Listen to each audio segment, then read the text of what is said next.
28 October থেকে এসআইয়ের কাজ শুরু হয়ে গেছে রাজ্যে।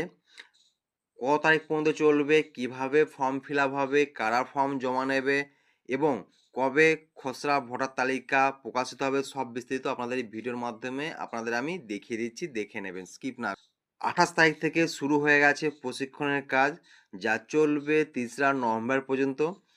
এরপর 4ই নভেম্বর থেকে 4ই ডিসেম্বর পর্যন্ত চলবে বাড়ি বাড়ি ইনুমিনেশনের ফর্ম দেওয়া ও জমার কাজ। মানে হচ্ছে আপনাদের বাড়ি বাড়ি ফর্মগুলো দেবে এবং সেই ফর্ম কিন্তু জমাও নেবে।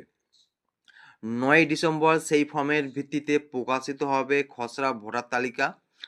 ওই দিন থেকে টানা 8ই জানুয়ারি 2026 সাল পর্যন্ত গ্রহণ করা হবে অভিযোগ এবং আবেদনের কাজ। এই পর্বে শুরু হয়ে যাবে বাড়ি বাড়ি ভেরিফিকেশনের কাজ, যা চলবে 9ই ডিসেম্বর থেকে 31শে জানুয়ারি পর্যন্ত। তারপর 7ই ফেব্রুয়ারি প্রকাশিত হবে চূড়ান্ত ভোটার তালিকা। আপনাদের এই ইনফরমেশনটা কেমন লাগলো অবশ্যই আমার কমেন্ট বক্সে জানাবেন। আর নিত্য নতুন ভিডিও পাওয়ার জন্য অবশ্যই আমার চ্যানেলটাকে ফলো এবং সাবস্ক্রাইব করে রাখবেন।